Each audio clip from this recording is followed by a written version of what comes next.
Hi guys, welcome to Martinmade. My name is Stephanie, and today I'm going to tell you a little bit about my epilepsy journey.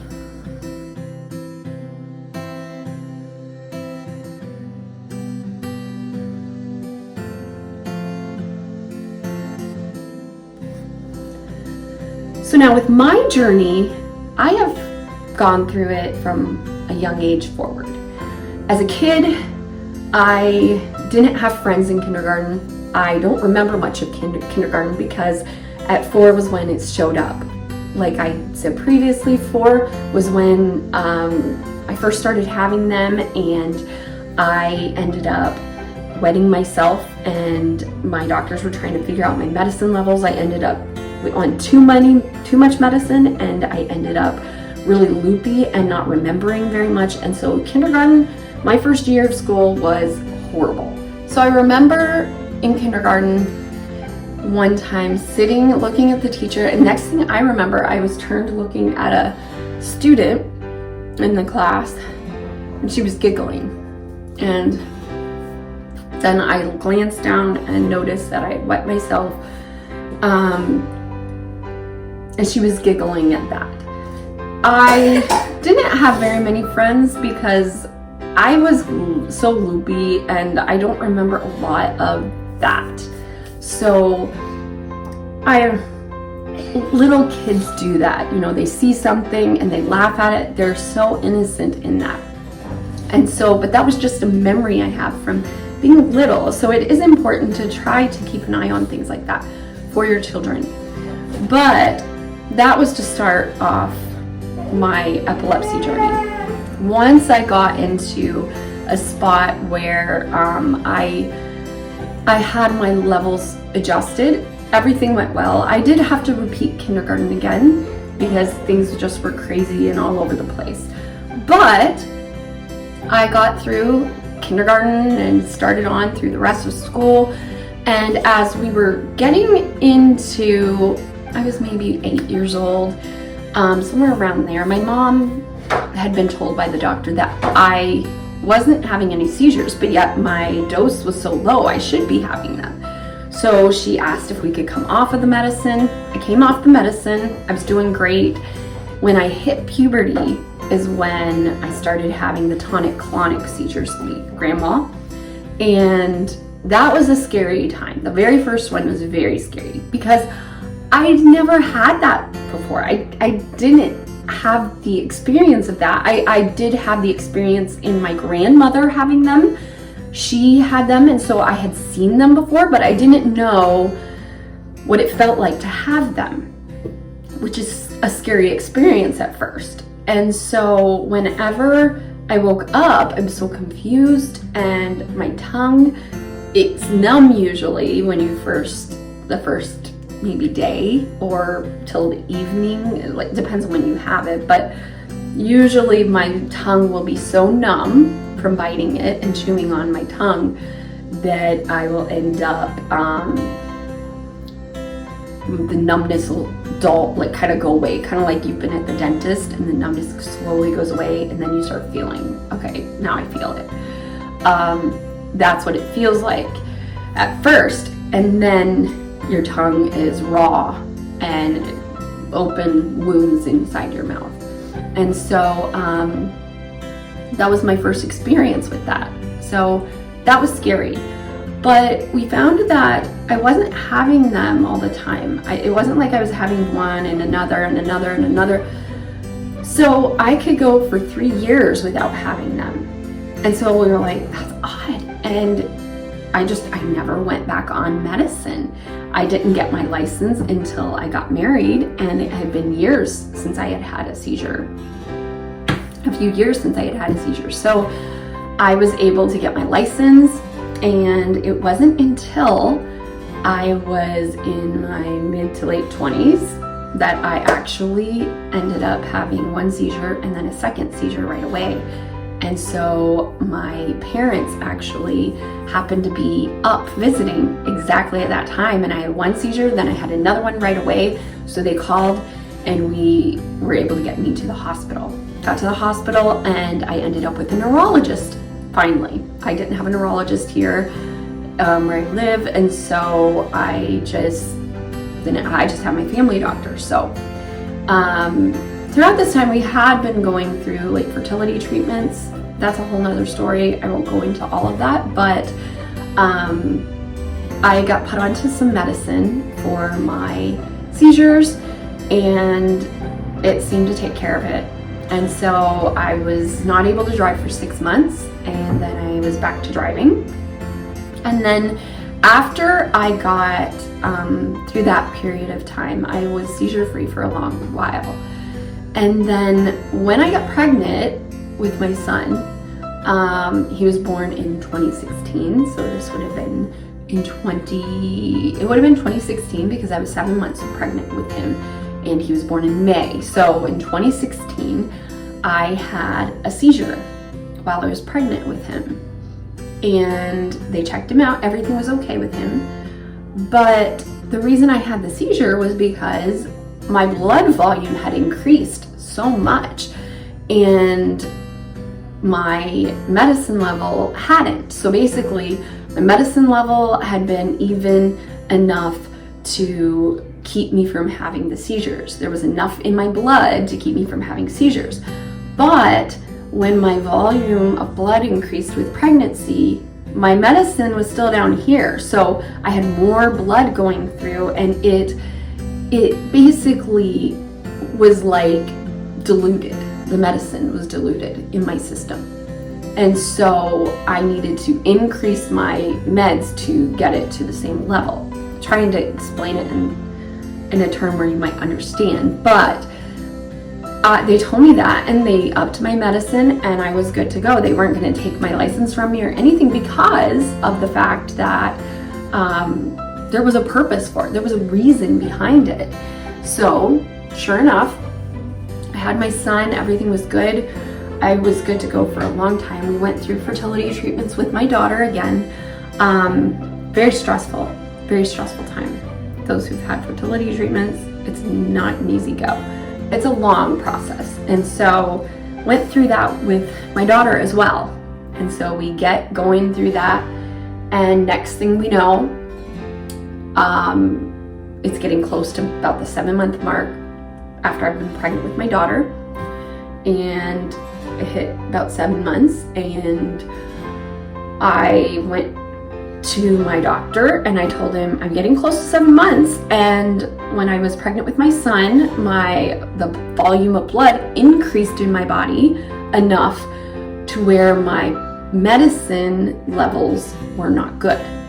And so I needed to up my medicine then, which is I ended up in the hospital. And so when that happened, I had a seizure, and my medicine got upped at the hospital, so I was fine. So I asked him if we could do that, start looking at my blood. Let's see how much medicine is in my blood. Can we do something to make sure that I don't have a seizure with my daughter? And he looked at us and he said, well, I think we'll be okay. Let's just leave it for now, and if something comes up, we can handle it then.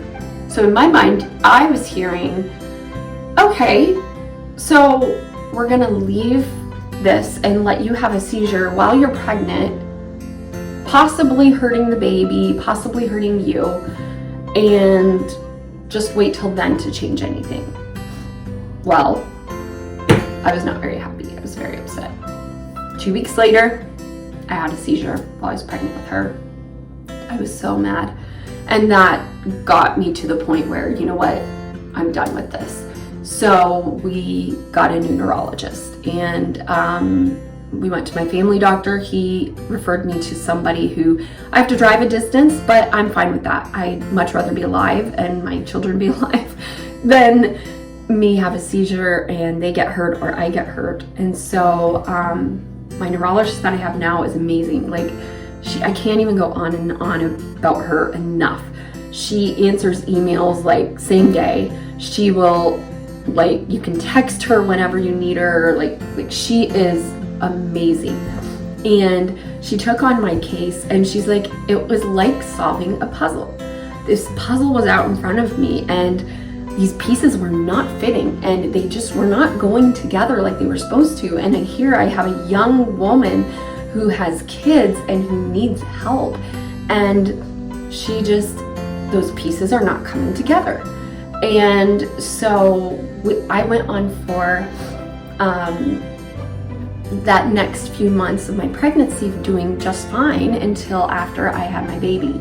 She was C-section because she was breech. We had so many problems with infertility and miscarriages that I was like, I'm not gonna even chance it. I'm not even gonna try to birth or breech. We tried to get her turned. They couldn't turn her. So I went in for a C-section, and a week later I went into a bunch of seizures, and I don't remember 4 days of my life there. My husband thought he was gonna be alone. Thought I was dying, and he had seen seizures before. He didn't think I was going to come out of it. And he saw that, along with him being a single dad with 2 kids, one being just a week old, and he was scared. Like, that's a scary thing to see. And after I was able to get out of the hospital, it was a week later, I was back in again. And it was that holy first year of her life. I don't remember a lot of her first year. I was not there for a lot of her firsts. Are you a good girl?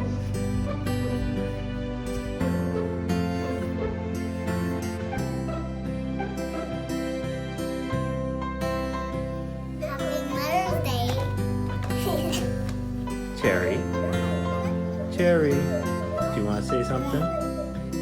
Do you want to say something?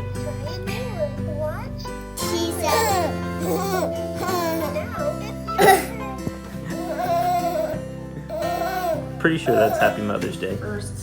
Because I was in and out of the hospital, and somehow I was able to breastfeed her till she was 10 months old. Somehow. I don't know how that happened, but somehow it worked. And I'm so blank in that year of my life, but between 2016 and 2017. By the time she was a year old, I ended up getting admitted to the hospital for pneumonia once, and they kept me a whole week because the doctor wanted to check me for tuberculosis, which my doctor was furious about because he sent me in with a note. That was right when COVID hit. She has this, and I'm almost for sure she has it. I've talked to her on the phone. Check her for it. And she checks me for it. It looks like I've got pneumonia. And then she comes out and says, but I would like to check you for tuberculosis too. Why? I haven't been in contact with anybody.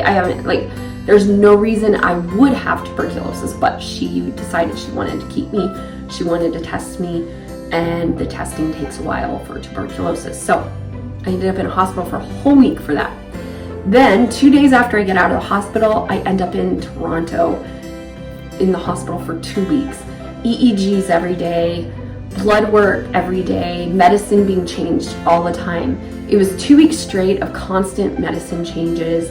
I had a seizure while I was on the EEG machine because my medicine had just been going every which way, and I had so much blood taken out of me that time. I remember someone come walking in one time with this little, it was like a container, and it was just full of vials.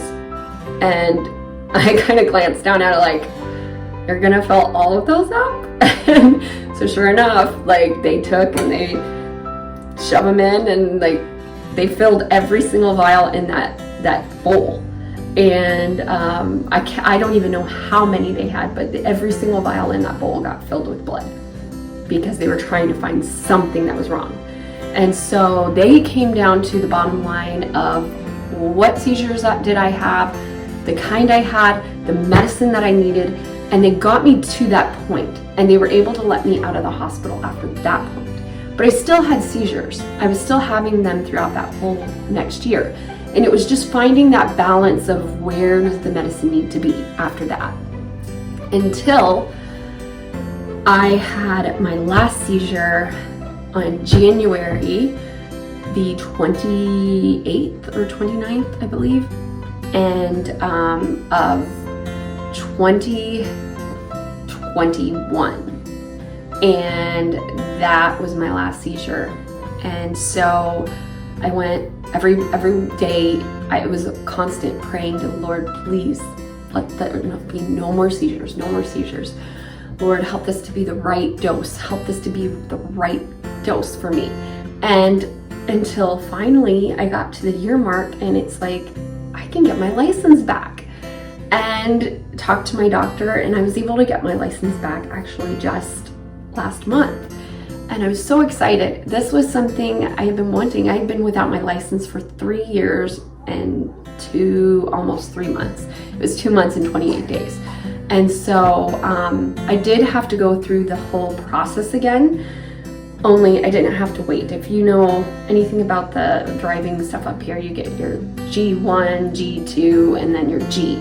Well, I had taken my test, got my G1, passed the written test, then passed the driving exam, then you have a highway exam before you have completed the whole thing.